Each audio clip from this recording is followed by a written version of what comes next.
नमस्कार, मैं हूं विकास सुगीजा। आप देख रहे हैं अब तक टाइम। दोस्तों, नगर निगम चुनावों को लेकर बड़ा मामला सामने आया है। कांग्रेस प्रत्याशी मनोज वधवा ने जान से मारने की धमकी देने के आरोप लगाए हैं और साथ में उन्हें फ्लाईओवर के मुद्दे पर चुप रहने की धमकी दी है। चलिए आपको सुनवाएंगे मनोज वधवा का क्या कहना है और उसके बाद सुनवाएंगे करनाल के विधायक जगमोहन आनंद ने किस तरह से मनोज वधवा की पूरी पोल खोल दी और उनको धमकी देने वालों के खिलाफ कानूनी कार्रवाई कराने का भी उन्होंने साफ तौर पर कहा है। चलिए सुनवाते हैं पहले मनोज वधवा का क्या कहना है और उसके बाद विधायक का। साथियों नमस्कार। जैसा कि आपको मालूम है कि कल मैंने फ्लाईओवर वाला जो मुद्दा उठाया था, जिसकी वजह से इन लोगों को इतनी तकलीफ हुई है कि इन्होंने मुझे इतनी मोटी रिश्वत की ऑफर की है और साथ में ये भी कहा है, धमकी दी है कि अगर तूने ये मुद्दा नहीं छोड़ा तो तुझे अपनी जान भी गंवानी पड़ सकती है। जान से मारने की धमकी के आरोप लगाना, इस प्रकार से अपना ये कहना कि भाई अपना मेरे को जो सा जान से मारने की धमकी और मेरे को पैसे के लालच का ऑफर दे दिया। मैं बिल्कुल आपके माध्यम से खुला संदेश देता हूं अपने मनोज भाई को, अपना भाई या छोटा भाई है, उसकी रक्षा सुरक्षा में कहीं कोई चूक हो रही हो वो मेरे को संपर्क कर सकता है। उसकी रक्षा सुरक्षा करने की जिम्मेवारी विधायक होने के नाते मैं एसपी महोदय से बात करूंगा, मैं अपना डीजीपी हरियाणा से बात करूंगा कि उसकी रक्षा सुरक्षा की जाए। पैसे का किसी ने लालच दिया है, मेरे को उस व्यक्ति का नाम बताए, हम बिल्कुल कानूनी कार्रवाई करेंगे, चाहे वो कोई सगा भाई भी हमारा हो, हमारी पार्टी का कार्यकर्ता हो। इतनी बात मैंने आपको कहनी थी। आपका कोई प्रश्न है एक एक करके अगर आप मेरी बात कंप्लीट होने दीजिए। एक एक करके उसके बाद आप प्रश्न अगर पूछेंगे, सार्थक जवाब जनता को जाएगा। जनता को यह पता लगना चाहिए कि ये झूठ की राजनीति, ये काट की हांडी, 4 बार का हारा हुआ व्यक्ति, विभिन्न दलों में रह करके आया हुआ व्यक्ति इस प्रकार के आरोप प्रत्यारोप करा के करनाल का भाईचारा खराब करना चाह रहा है। ये करनाल की जनता कतई बर्दाश्त नहीं करेगी। इसलिए मेरा आपसे निवेदन है कि एक एक करके। जब मैंने उनसे सवाल पूछा कि धमकी किसने दी, फोन आया आपके पास आया, आप नाम बताओ उनका, तो उन्होंने कहा कि मैं नाम नहीं बता सकता, सबके साथ मेरा भाईचारा है। तो किस तरह से देखते हो इसको आप? अगर धमकी देने वालों को भाईचारा कहता है तो फिर बताइए आप, इसके ज्यादा मैं क्या जवाब दे सकता हूँ। अगर धमकी देने वालों को भाईचारा कहते हैं तो फिर मैं इसके बारे में क्या, मेरे पास इन प्रश्नों का उत्तर ही नहीं है। धमकी देने वालों को अगर हम भाईचारे में गिनती करें, मेरे को जरा धमकी दिलवा के दिलवाओ ना आप किसी से। कोई फन्ने का भी मेरे को धमकी देकर दिखाए ना।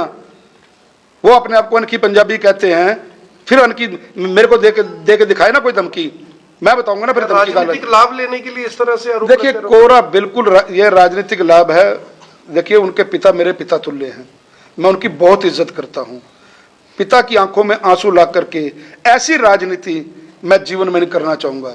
मेरे कारण से अगर मेरे पिता की आंखों में आंसू आ जाएं, धिक्कार है मुझे ऐसी राजनीति पर। मुझे ऐसी राजनीति नहीं करना चाहिए। सारी दुनिया को पता है कि उनके छोटे भाई किन परिस्थितियों से, आप सब मीडिया के साथियों को पता है, करनाल से है, मेरा वो छोटा भाई है, सोनू मेरा छोटा भाई था, किन परिस्थितियों में वो वहां पर गया।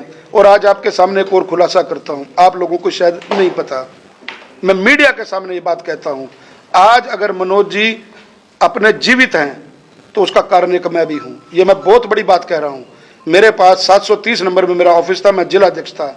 मेरे पास ये रोते हुए आए थे कि ऐसे करके मेरा मकान और मेरी ये सब चीज नीलामी हो रही है, मैं कर्ज में डूबा हुआ हूं, मुझे बचाइए। मैं माननीय मुख्यमंत्री जी के सामने झोली पसारी थी, मनोहर लाल जी के सामने। मैंने कहा बाबूजी अपनी बिरादरी का आदमी है, अपनी चीज है, आप भी उसी समाज से आते हो, अपना भाई अपना कोई चीज बच जाए उसके लिए बात करो।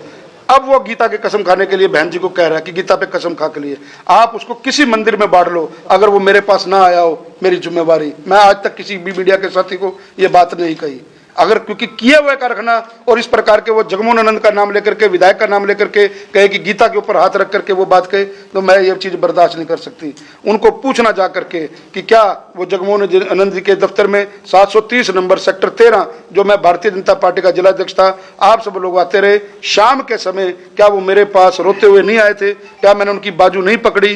क्या मैंने खुल्लर साहब से निवेदन नहीं किया? क्या मैंने आदरणीय मनोहर लाल जी से निवेदन नहीं किया? उसके बाद के आरोप प्रत्यारोप, क्योंकि किसी ने जब माननी नहीं होती है तो 20 तरह की बातें बताएगा। लेकिन वास्तव में उनके माता पिता की मैं बहुत इज्जत करता हूं। मेरे बहुत आदरणीय हैं। माँ बाप सबके साझ होते हैं, आशीर्वाद देने वाले होते हैं। इस प्रकार से उनको आगे रख करके और एक समाज को तोड़ने के लिए इस प्रकार की अगर वो बातें करते हैं, तो मैं भी तो समाज से आता हूँ, मुझे भी उसी समाज ने अपना यहाँ तक पहुँचाया, उसी समाज ने विधायक बनाया, मेरे सर्व समाज ने, मेरे 36 बिरादरी के भाईचारे ने यहाँ पर विधायक बनाया। आप लोग 36 बिरादरी के भाईचारे में हो, 36 बिरादरी के पत्रकार हैं यहाँ पे, कोई महिला है, कोई सिख है, कोई पंचाल है, कोई अपना गोयल है, कोई अग्रवाल है, कोई पंजाबी है। आप लोग भी 36 बिरादरी, आप सब लोगों ने मेरी राजनीति देखी है। मैंने आज तक कभी व्यक्तिगत आरोप नहीं किसी के ऊपर लगाए, लेकिन मनोज जी को ऐसी बातें अपने पिताजी को भावुकता से आगे करने से अच्छा है कि ऐसी राजनीति ना करें। ऐसी राजनीति का कोई लाभ नहीं है।